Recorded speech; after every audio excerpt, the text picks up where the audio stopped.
gives a fuck about the movie?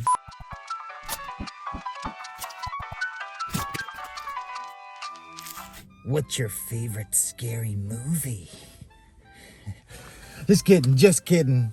Dogs, I'm about to give it to you real natural, actually, right now. If you don't want any spoilers from the new Scream 6 movie, click away from this video right now, go and watch it, and then come back. Is everybody gone? Good!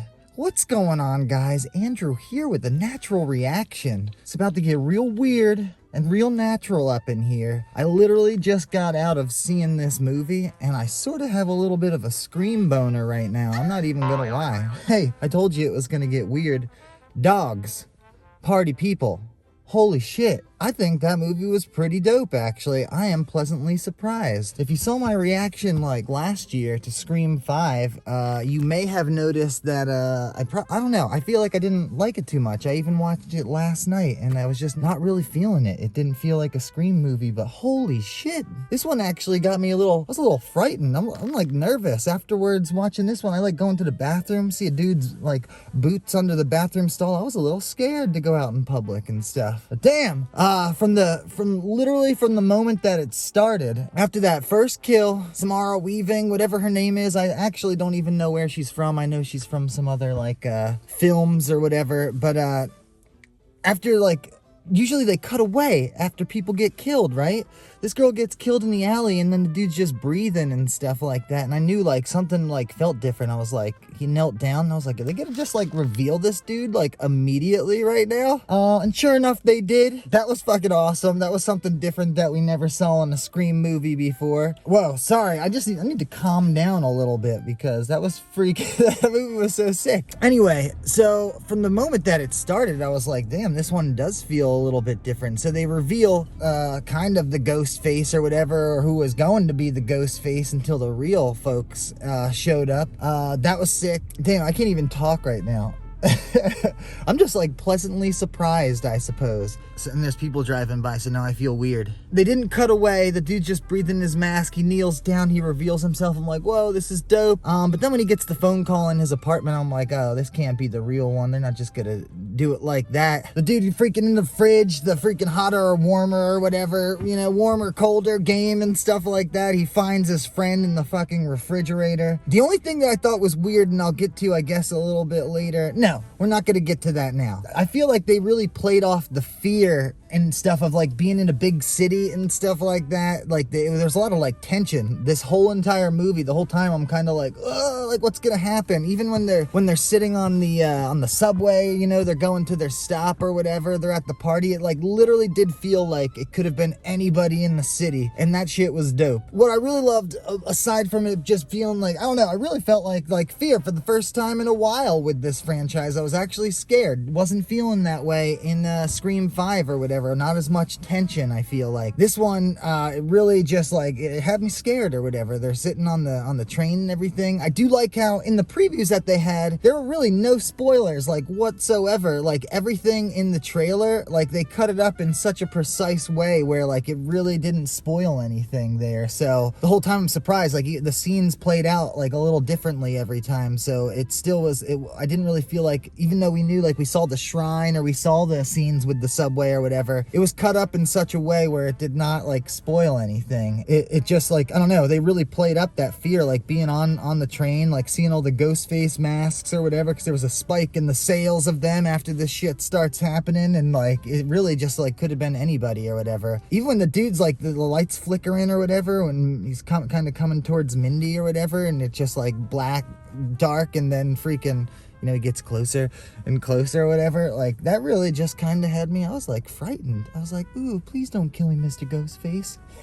See what I did there? That was like a reference. And speaking of references, I also don't feel like I did in 5, how it was just like a lot of sort of fan service. I feel like all the sort of callbacks and stuff were, they like felt natural this time or whatever. Like in the last movie, I felt like it was just way too much, even with the music, the lines that they would copy off of or whatever. It was literally just like a bunch of fan service, I guess that's the best way to put it. This time it felt more natural, even when they had Red Right Hand, the song come in, or even towards the end, I guess Maroney or Mulroney, whatever the hell the detective's name was, he was like, everybody dies, right? It's kind of like almost like what Stu said, but everything just sort of felt natural. I think this is a step in the right direction for the franchise. A lot of cool kills. Even that ladder scene, it was definitely cut up a little differently in the previews and all that, in the trailers, TV spots, or whatever the hell all you kiddies are calling them these days.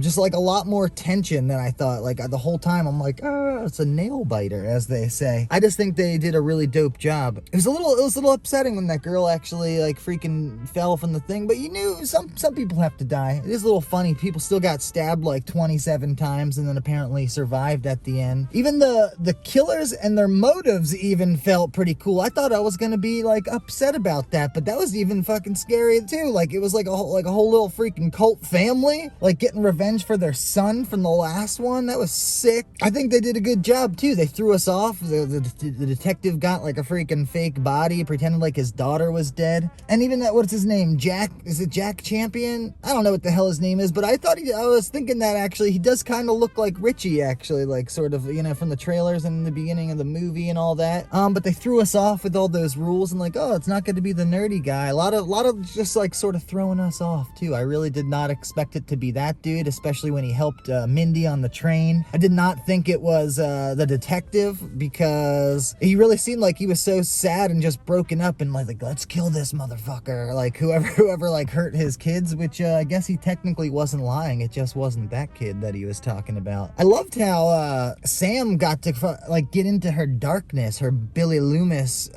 darkness or whatever, without actually kind of being a killer, even though she kind of got a little taste of it too. We saw both sisters get a freaking kill in this one, but they were sort of both justified too. But it's a little strange because they did sort of like it a little, right? But I don't know, I was feeling that, and it was emotional too. Like I finally got a little more introduced to these new characters of the Core Four, which is hilarious, by the way. You know, Chad's Core Four situation and their handshakes and all that. There's a little bit of humor as usual in the Scream movie, but yeah, I thought we were introduced a little more to these characters, got a feel for them, and it was actually a little bit emotional, right? Like you really felt like they really went through some shit last movie and this movie, and they're really like a family. Kirby's back. They got to do a little bit of you know, talking about some films and stuff like that. Got a little bit of her freaking film nerddom with Mindy a little bit. That was a cool little scene. And again, everything just sort of felt natural or whatever, right? Like they sort of explained a little bit like how Kirby's around still and stuff like that. They even mentioned Sydney, like, hey, like she sends her best, but that does make sense for her character, you know? She's kind of off, like she just wants to be safe. She's not getting in the middle of this shit, at least this time. I found it interesting, they did mention at one point Mr. Stu is like, oh yeah, if you believe he's like not alive, but I guess that was sort of going off of like, it's just like a conspiracy theory and, you know, that kind of thing. Sorry, I'm all over the place because I'm actually that excited. I haven't been like excited about a film in general, or especially this franchise, in a little bit since the last one. Although I do think this motive with these killers and the family sort of getting revenge for their son sort of makes the last one a little better, even though I just feel like the last one didn't really feel like a Scream movie. I feel like the franchise is back to feeling like Scream because it had me scared, you know, when the phone was ringing, and when the killer literally could be anyone or anywhere. Again, with the callbacks and things feeling natural, it was interesting. Like not only were they sort of at the like a college setting, sort of like they were back in Scream 2, if this is sort of like a sequel, requel, whatever the hell you want to call it. I also noticed like this one also sort of ended on like a theater stage or whatever, which I don't know if you folks noticed that too, but that was sort of reminiscent of Scream 2 as well, with Mickey and Mrs. Loomis, I suppose, whatever the hell her name is. I still think of her as the freaking sister Jackie from Roseanne.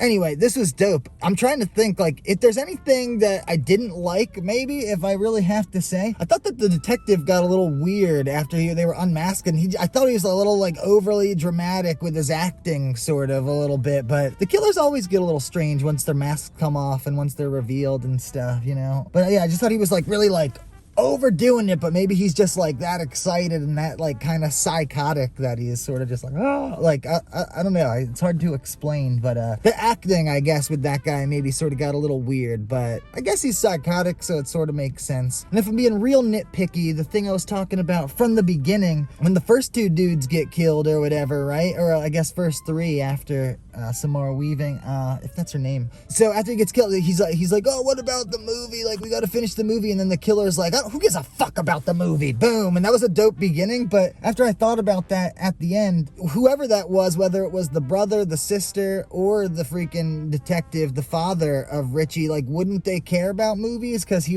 went into this big speech about how, Richie really loved the movies and stuff, and he like collected all that stuff with him. And I just thought, like, if I thought about it again, maybe I'm just thinking too hard, but he was sort of like, who gives a fuck about the movies? Like, why would any of those three killers say that? And especially because I kind of feel like that was probably the detective there with that first killing. Saying that, I just feel like that's a little strange. Like, I think he does kind of like care about the movies. Granted, he did say that one part about like, oh, they're a little dark for me. Like, maybe it wasn't his thing, and it's just sort of his way of connecting to Richie and his son, his firstborn son, and stuff like that, because there's no bond, like a bond between a father and his firstborn son. Yeah, so that line's a little strange. Let me know what you think about that. And yeah, but overall, this movie is pretty dope. It's actually got to be maybe one of my top 3. I mean, nothing's ever going to beat the original that started this whole thing, right? Like Scream 1, obviously, and people are going to beat me up and stuff, but I really like Scream 4 too. I think that was ahead of its time. Aside from little baby girl Jill being the killer or whatever, I did think that, I don't know, the motive was kind of cool, and they were like ahead of their time filming the murders and stuff like that while everybody's getting into the social medias, and that was kind of cool too. So I think maybe Scream 1,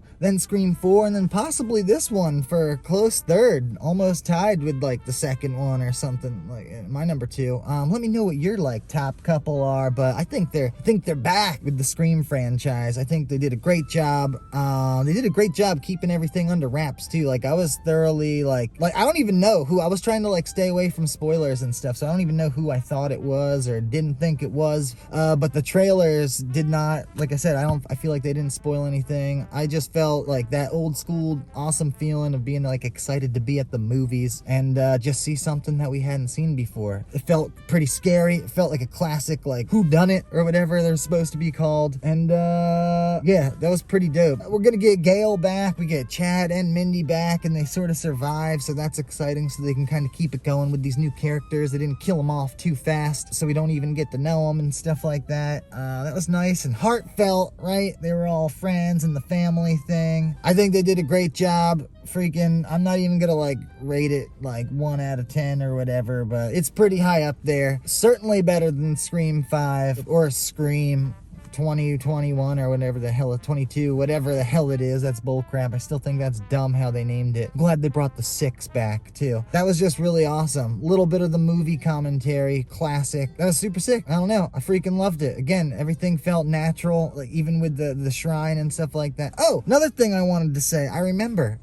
the other thing I wanted to say. Ever since they revealed the shrine, I feel like I sort of did guess it back in the day when they revealed the shrine. I remember watching some other channel, maybe it was like 3C Films I was watching, and I left a comment on there because he was kind of like, oh, who you think did it? And after they revealed the shrine with that first trailer or whatever, I was kind of like, well, duh, like who has access to freaking evidence and stuff? Like, how could anybody access that? It's obviously the cop character, right? So even though he said like Richie was a collector and maybe that's not exactly how they got everything or whatever, I don't know, I feel like I kind of guessed it from like the shrine thing because it kind of makes sense, like who has access to evidence and things like that, right? Obviously it would have to be somebody in law enforcement or something like that. Oh, another thing, freaking Kirby coming up at the end. They even had the classic killer comes back for one last scare or whatever, right? And then Kirby freaking kills Mr. Stu, or not Stu, sorry, kills the brother, Jack's fucking brother, or whatever his name is, Richie's brother, sorry, not Jack Quaid, the character, Richie's brother with the freaking Stu Mocker TV. So Stu sort of did come back in this one a little bit, right? We got the freaking past